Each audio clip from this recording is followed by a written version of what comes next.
Hello, greetings from the Pacific Northwest. Bo here. Well, channel-wise, we were up to 996. We needed four more, but I had lost two, so we're back to 994. So we need six. Here's what I'm going to do. If I decided, because I had a bit of a, some stuff going on, and I haven't been feeling some stuff lately. So I decided I'm taking a little vacation in October, the first week of October. So I'm going to go down to Southern California for a few days, have a nice little trip, deserve it. So what I'm going to do channel-wise is, because I'm sticking by this, if I don't get to 1,000 subs by this time, I'm calling it good. So I think I come back on the 5th of October. So when I get up on the 6th, if we're still under 1,000, I'll do a see you later video. Happy trails. We'll do a Western style. Anyhow, New England Whalers jersey. The magician, Andre Lacroix, the WHA's all-time leading scorer. He also played in the NHL. He played with Philadelphia prior to the WHA coming into existence, and he signed to the WHA. He played with the Whalers. He played with the San Diego Mariners. He played with the Fighting Saints. Played with the Houston Aeros, I know that. WHA's all-time leading scorer, great passer, great assist guy. Wrote a good book after the second snow about when it's time to start playing pond hockey in Canada.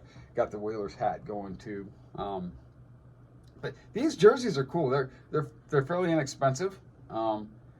Royal Retros is where I get the jerseys. So I've got a few WA. I like the funk things, like the old American Basketball Association or the World Hockey Association.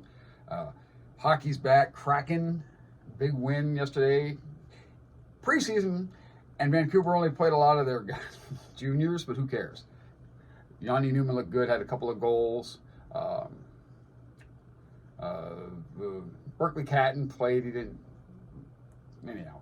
Doesn't matter. 5-2, 5-3 Kraken. Interesting. Seahawks won yesterday as well. Mariners, who were dead to me until they get to a World Series, but they swept Houston. They got a 3-game lead down the West with 6 games to go.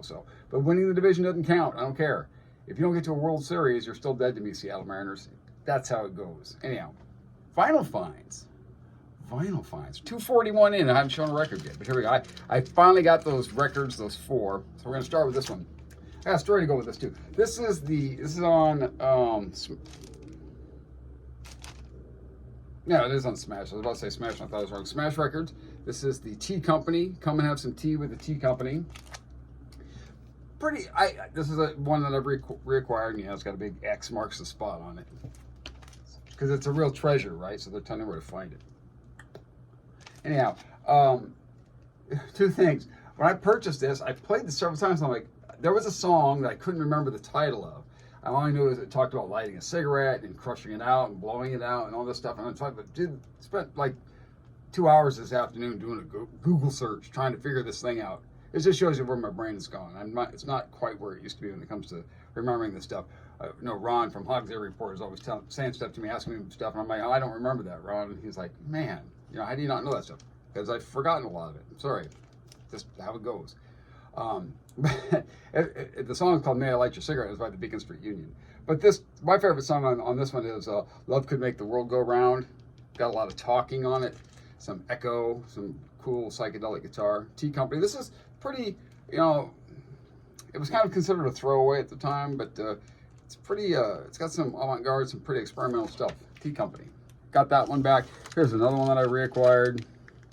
This is Chameleon Church. This is, of course, mostly known for being the group with Chevy Chase. A lot of it's just kind of pop music. It's got a hole punch in it, too. Look at that. There's a few tracks on here that are actually fairly psychedelic.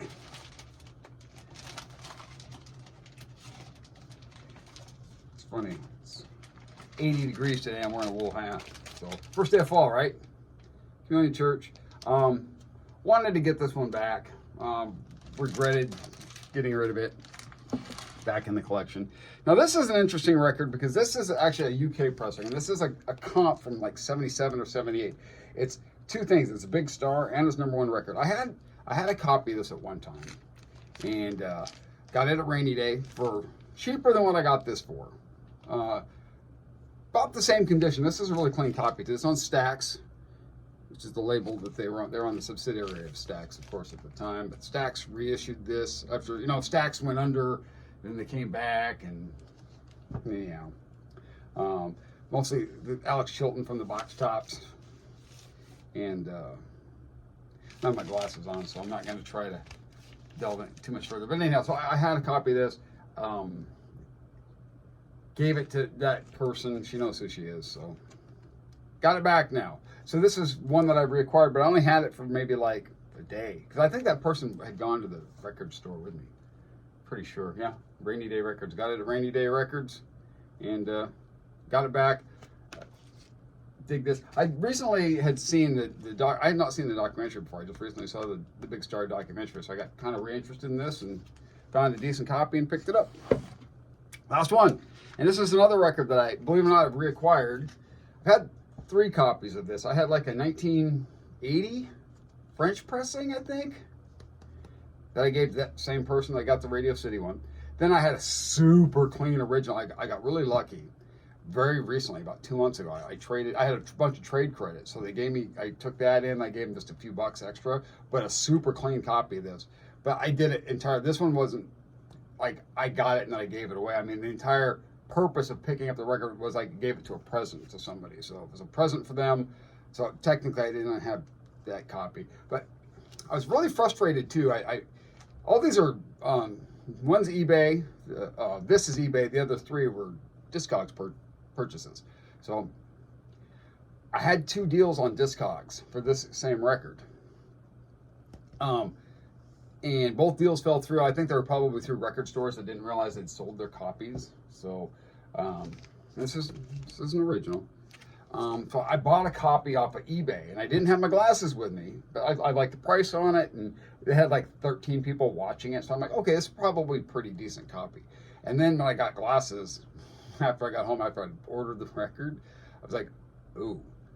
The way it was described, I'm like, oh, I don't know. I think I overspent on this. And I probably maybe did slightly, but not as badly as I thought. It's actually in much better condition than the way it was described on eBay.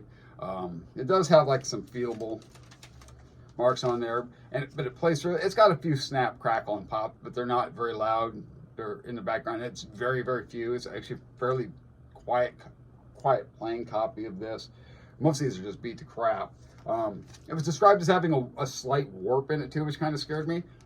On my turntable, I didn't see any movement from the record. So anyhow, Funhouse, Stooges. There you have it. Those are my finds. And that's the channel update and hockey update. So see you guys next time. Bye.